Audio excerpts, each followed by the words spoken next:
The new Hunger Games book, Sunrise on the Reaping, is not the Hamish Abernathy backstory that we all thought it would be.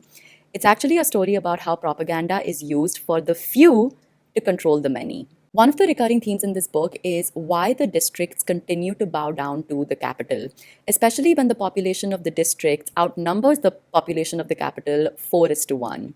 And the answer that Suzanne Collins wants us to focus on is that the capital uses propaganda and fear in the most efficient way possible to control its citizens. Totalitarian governments don't just use force to control their citizens, they rule by controlling perception. And so the capital manipulates the districts into believing that the Hunger Games are just inevitable. For the capital elite, the propaganda that is spewed is that the Hunger Games are a necessary spectacle, they are a necessary grandiosity that is needed for peace and order to be maintained.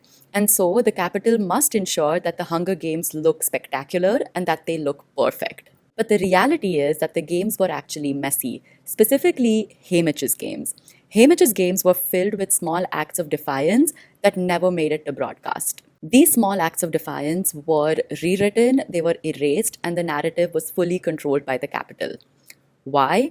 Because defiance would give hope to the districts.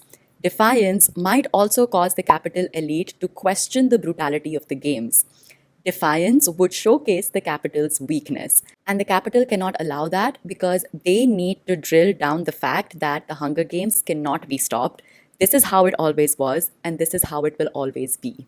And so, the real horror of Sunrise on the Reaping isn't just the brutality of the Hunger Games or what Hamish faces after the games. It's actually how easily a system can manipulate people into thinking that oppression is inevitable.